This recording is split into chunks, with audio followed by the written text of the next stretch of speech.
So for today's video guys, ay share ko sa inyo kung pwede nga ba tayo makapag-refund sa GCash kung sakaling magkamali tayo ng send sa ibang tao or magkamali kayo ng pagsasend ng pera sa ibang GCash number guys. Halimbawa, ibang number yung na-type nyo guys and then hindi nyo na double check or ibang number yung nabigay nung nagbigay sa inyo ng number and then nagkamali sila guys, no? Kung sino man yung may pagkakamali, basta ang point ay nagkamali tayo ng pagsasend ng pera. So mababawi pa nga ba natin yan? At sa video na to, malalaman natin kung posible pa nga ba yan. Kasi sa experience ko guys, nakapag-send din po ako before ng worth 6,000 pesos at nabawi ko siya. Kaya I highly suggest na panoodin nyo ito na mabuti. Ano nga bang update dito sa GCash kapag tayo nagkakamali ng padala? Hello guys! Welcome sa Joseph's Blessing YouTube channel. Ako nga po pala si Joseph at nagtuturo ako kung paano kayo kikita ng libreng pera gamit nga lang po ang inyong cellphone. Okay guys, huwag na natin patagalin na open na nga po natin yung GCash. So, andito muna tayo guys sa email ng GCash sa akin. Ayan, GCash Help Center. So, as you can see guys, ang sabi dito, "Hi Joseph, thank you for waiting for our response. Upon checking, the funds have been credited back." Ibig sabihin, binalik na po ng GCash to your GCash account. Ayan, amounting 6,000 pesos. Reference number, ayan. Ayan po guys, yung date. Sa experience ko guys, naibalik nga po yung aking pera na nagkamali po ako. So makita nyo dito guys, maraming beses din po kami nagsagutan nung GCash sa GCash Help Center. So ito po yung date guys, May 8, 2023 hanggang sa May 26, 2023. Actually, refund na agad yan. Hindi lang ako nakapag-double check. Ang mahalaga nga po, ayun, bumalik siya guys. So, ang problema ko dito guys, I sent money to a wrong person, single digit error. So, yung naguhuling number sa dulo ng number guys, nagkamali ako ng pindot, no? And then, nasend ko kagad nang hindi ko na-check yung pangalan kung saan ako magsasend. At nagawa ko na nga po yan ng video guys. Ayan o, ayan na po yung views niya. Napakadaming views. Kaya ginagawa ko po ng panibagong video guys kung paano nga ba talaga at kung posible pa nga ba talaga. Kasi ang dami nagtatanong dyan, "Sir Joseph, wala na po yung ganito, wala na po yung ganyan, paano nga ba, anong gagawin ko?" Kasi wala na talaga siya guys. Kasi ang dami po talaga nagtatanong at kaya ginawa natin to ng panibagong video. So open na nga po natin si GCash guys. So as you can see, naka-open na yung GCash ko at andito ako ngayon sa my profile. So kapag open ng GCash nyo guys, punta kayo dito sa my profile, ayan. And then hanapin nyo guys yung help. So as you can see, kung napanood nyo po yung video ko na ito, inulit ko yan, yung nasa other channel natin na Joseph Blessing Talks. So huwag nyo rin po kalimutan na mag-like and subscribe sa YouTube channel na Joseph's Blessing Talk. Kasi marami rin po tayong tinuturo dyan. Ayan, so as you can see guys, ibang-iba na. Kasi maraming beses na nag-update itong si GCash. At may kita nyo dito, popular topics, ito po yan. And then tickets. So ticket guys, hindi nyo na po makita yung naging ticket ko dati. Ayan. So dito may kita nyo dito, mga popular topics or questions guys, like how can I increase my GCash wallet and transaction limits? So makikita nyo rin yan dito guys. So kung may gusto nyo malaman din yan guys, makikita nyo rin yan dito. Yan. Transfer money to a bank from GCash. Get fully verified GCash account. So napaka-importante guys na verified yung ating account. Kasi para po ma-maximize natin or magamit natin ng husto yung ating GCash. At para mas safe tayo guys. Ito na po yung mga categories guys. Dito natin makikita yung mga categories kung saan naghahanap tayo ng tanong sa mga sagot dun sa mga tanong natin, no? So kung may tanong kayo guys sa account, so kung account nyo guys may problema diyan kayo sa account, kung may problema kayo sa load, halimbawa nagpasa load kayo or nagpa-load kayo, hindi pumasok, pwedeng dito nyo rin yan sa load. Sa bank transfer naman, kunwari nagkaroon kayo ng problema sa pag-transfer ng bangko or may tanong kayo paano makareceive ng pera mula sa bangko or paano mag-transfer ng GCash nyo papunta sa bangko, dito po yan. Sa G-Loan, ganun po kung gusto mag-loan, G-Credit, send, bills, magbabayad kayo ng bills guys, G-Credit kung gusto nyo pong mag-loan or magkaroon ng utang, G-Gives guys, yung mga hulugan, magbabayad kayo ng hulugan, and then G-Save para po sa mga investment, sa cash in, pagka-cash in, pay, yak cards, at marami pa pong iba. Yan. So dito tayo mag-focus guys sa may send. Kasi ang topic natin guys is nakapag-send tayo ng pera sa maling tao, no?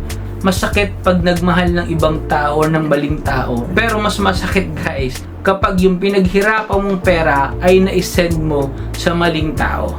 Oh.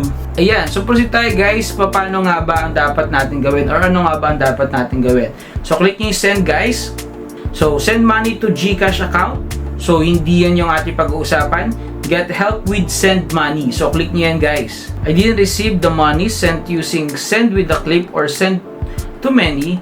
What should I do? So ibig sabihin guys, hindi pinadalang ka kaso hindi mo daw na-receive. Click mo yan guys. Someone sent me money from their GCash to GCash account but I didn't receive it. What should I do? So halos kamukha lang sila guys. Wala ka daw natanggap nung may nagpadala sa'yo. I sent money to the wrong GCash account via Express Send. So dito tayo guys. Ayan, kiklik natin yan. Pero dito muna tayo. I sent money from my GCash to another GCash account but the recipient didn't receive it. What should I do? So ikaw naman yung nagpadala guys pero hindi natanggap nung pinadalan mo yung pera. Error when sending money with Express Send. So ibig sabihin hindi ka makapagpadala guys, nagkakaroon ng problema. So click natin ito guys kasi dito tayo. I sent money to the wrong GCash account via Express Send. So click natin yung guys. Ito na guys, the moment of truth, no? Ang tanong natin kanina, pag na wrong send tayo guys, maibabalik pa ba? Ang sagot, kung noon yung pagbabasehan ay yes, no? Maibabalik pa dahil nagkaroon tayo ng experience at may kita nyo, iba na talaga yung dati at sa ngayon. Pero tanong guys, posible pa rin ba ngayon yan? Ngayon, tignan natin guys. Okay. Sabi dito, based on our terms and conditions, pwede nyo i-click yan guys para sa ating terms and conditions para mabasa niyan. GCash cannot reverse. Ibig sabihin, hindi na pwedeng ma-reverse or maibalik o mabaliktan. Send money transactions. At yung nakakalungkot guys. Hindi na daw pwedeng umatras or atras abante guys yung mga transaction, no? So kunyari, nagawa mo na, hindi na pwede daw i-undo. Bakit daw? When you use send money, you are responsible for confirming the details. So, responsible daw tayo guys na ma-double check yung mga details na nilalagay natin. Kasi tayo yung nag-type unless may ibang taong nag-type. No? Of your transaction when the funds are sent in real time. Ito na yung kasunod niya guys. Ito yung sinasabi niya. If you accidentally sent money to another person with a different number, sabi dito, it would be best to reach out to the wrong recipient of the funds and ask for your money back. So, ibig sabihin guys, kunyari, nagkamali na talaga guys, ang pinaka-option na unang-una mong gagawin talaga guys is ma-reach out, pwede mong i-text or pwede mong tawagan na yung number na napadalan mo guys ng pera ay pilitin mo, no, o pakiusapan mo, no, na maibalik sa'yo yung pera. Ganun ang dapat mong gawin. So, mag-isip ka na ng magagandang salita guys kung paano mo siya mababawi. Nawa, pag nagkamali kayo guys, no, active yung number na napadala nyo guys. Kasi pag hindi, mahihirapan kayo talaga dyan. Kasi kung hindi na active, paano nyo pa mako-contact, diba? Ayan. If you accidentally send money to an old or inactive number of your intended recipients, the intended recipients can request to transfer those funds to their active account. So, ibig sabihin, kunwari nakapagpadala daw kayo sa mga inactive na GCash number, magre-request na lang sila guys na malipat sa new account nila yung pera. Tuloy natin, make sure you are sending money to the right mobile number. So, anong gagawin mo para maging make sure? Double check mo daw yung mobile number at yung pangalan bago mo po i-proceed yung transaction.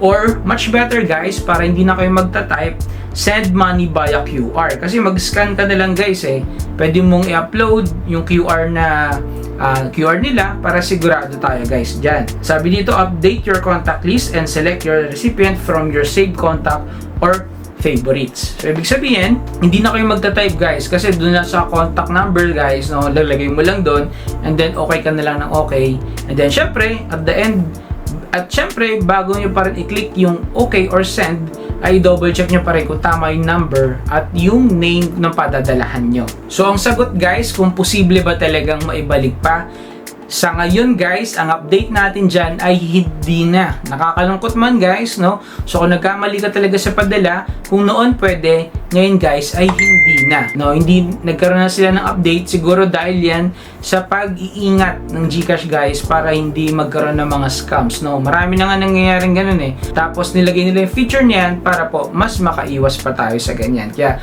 ang sagot as of now ay hindi na po maibabalik. Pasensyahan na lang daw po talaga. Kaya mag-ingat po tayo na mabuti. Nawa nasagot po ang inyong mga tanong. Nakakalungkot guys, pero may mga way pa naman. Katulad ng pag-contact sa kanila. Nawa, maibalik talaga yung mga pera kung sakaling nagkamali kayo. So yun lamang guys, maraming po salamat sa panonood. Please don't forget to like, share, comment, subscribe, and click the notification bell po with all para lagi ka updated sa ating mga videos. Maraming po salamat muli at God bless. Up here. Hello guys! Please click here to subscribe. Panoodin nyo naman po ito para kumita po kayo ng libo-libo araw-araw. I-click nyo naman po ito guys dahil sigurado po ako na legit application po ito. At dito naman po guys, i-click nyo naman po ito para po mapanood nyo po ang marami pang legit application na nagawan ko na po ng review. Subscribe na at nood pa! Thank you for watching!